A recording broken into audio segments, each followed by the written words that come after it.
Hi hello నమస్తే అండి. నేను మీ సంజన. ఈరోజు మన రెసిపీ వచ్చేసి బొంబాయి రవ్వతో స్వీట్ ఎలా చేయాలో ఈజీగా అండ్ క్విక్ ప్రాసెస్లో ఎలా చేయాలో ఇప్పుడు చూసేద్దామండి. ఇది చాలా టేస్టీగా ఉందండి, అలానే చాలా ఈజీ కూడా. ముందుగా స్టవ్ ఆన్ చేసి ప్యాన్ పెట్టుకొని ఒక 2 టేబుల్ స్పూన్ నెయ్యి వేసుకొని ఒక కప్పు బొంబాయి రవ్వ వేసి ఇలా వేయించుకుంటూ ఉండాలి. ఇది వేగేలోపు వేరొక గిన్నెలోకి కొద్దిగా పాలు తీసుకొని సాఫ్రాన్ వేసి అలానే నానబెట్టి ఉంచాలి. సాఫ్రాన్ వేస్తే ఎల్లో కలర్లో వస్తాయండి పాలు. సాఫ్రాన్ లేని వాళ్ళు ఎల్లో ఫుడ్ కలర్నైనా యూస్ చేయొచ్చు. ఇలా మొత్తం కొంచెం బాగా వేగిన తరువాత ఒక కప్పుకి 2 కప్పుల పాలు పోసి ఇలా ఉండలు లేకుండా కలుపుతూ ఉండాలి.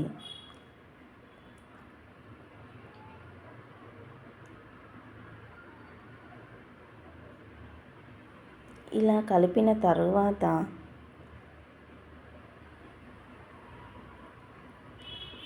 ఒక కప్పు పంచదార కూడా వేసి ఉండలు లేకుండా కలుపుకోవాలి. స్మూత్గా వచ్చే వరకు కలపాలండి.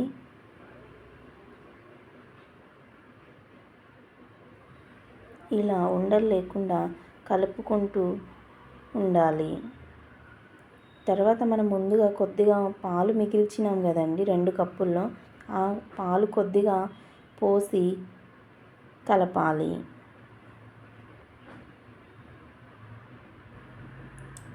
ఒక టేబుల్ స్పూన్ అంత ఇలాచీ పౌడర్ కూడా వేసి కలుపుకోవాలి.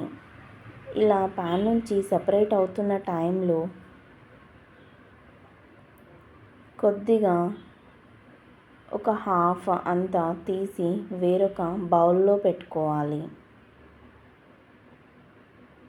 మిగిలిన దాంట్లో మనం ముందుగా సాఫ్రాన్ వేసి కలిపి పెట్టుకున్న పాలు పోసి కలిపి ఉడికించాలి.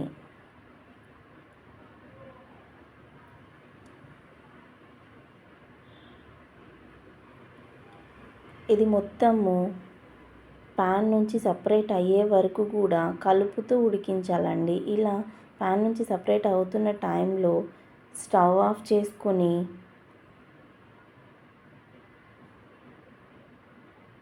దించుకుంటే సరిపోతుంది.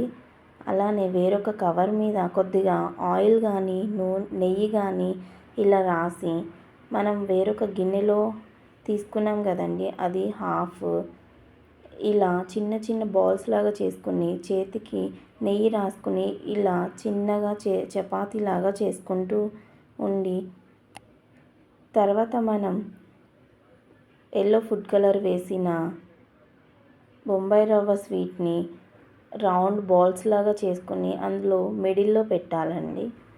మనం చేసిన చపాతీలాగా చేసిన దానిలో మిడిల్లో ఇలా పెట్టి రౌండ్గా కవర్ చేసుకోవాలి. ఒక 2-3 చూపిస్తానండి ఇలాంటివి ఎలా చేయాలో మీరు చూడండి. ఎక్కడ స్కిప్ చేయకుండా చూస్తే మీకు మొత్తం ప్రాసెస్ అంతా ఈజీగా అర్థమైపోతుంది. మీరు కూడా ఇంట్లో చేసుకోవడానికి మీకు చాలా ఈజీగా ఉంటుందండి.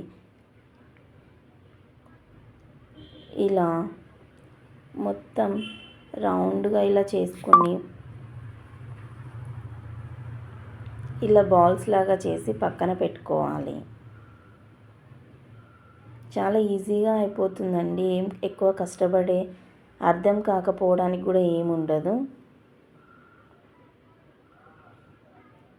అన్నీ ఇలా బాల్స్ లాగా చేసి పక్కన పెట్టిన తరువాత నైఫ్తో ఇలా మిడిల్లో కట్ చేసుకుంటే ఎగ్ లాగా ఉంటుందండి. ఈ స్వీట్ చాలా బాగుంటుంది. మీరు ఒకసారి ట్రై చేయండి.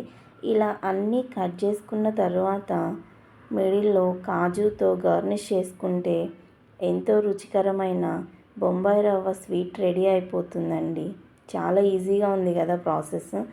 ఇంగ్రీడియంట్స్ కూడా ఎక్కువ ఏమి ఉండదండి, కొన్నే ఉంటాయి. బొంబాయి రవ్వ, ఓన్లీ పాలు, షుగర్ అయితే సరిపోతుంది. ఎవరైనా ఇంటికి గెస్ట్లు వచ్చినప్పుడు స్వీట్ చేసి పెట్టాలి అని అంటే చాలా ఈజీ ప్రాసెస్లో ఈ స్వీట్ చేసి పెట్టండి, అందరికీ నచ్చుతుందండి. ఇందులో నెయ్యి మనం యూస్ చేసుకోవచ్చు, యూస్ చేయకుండా కూడా చేయొచ్చండి. ఇలా మొత్తం చిన్న చిన్నగా మిడిల్లో కట్ చేసిన తర్వాత అన్నిటి మీద ఇలా డ్రై ఫ్రూట్స్తో గార్నిష్ చేసుకుంటే ఎంతో రుచికరమైన బొంబాయి రవ్వ స్వీట్ రెడీ అయిపోతుందండి. మీరు కూడా ఒకసారి ట్రై చేసి ఎలా ఉందో నా కామెంట్ సెక్షన్లో కామెంట్ చేయండి. మీ ఫీడ్బ్యాక్ని నాతో పంచుకోండి. అలానే మరిన్ని రెసిపీస్ కోసం సంజన కిచెన్ ఛానల్ని సబ్స్క్రైబ్ చేయండి. మీ ఫ్రెండ్స్కి షేర్ చేసి అలానే మీకు నచ్చినట్లయితే రెసిపీ లైక్ చేయండి. Please do subscribe, like and share. Thank you for watching.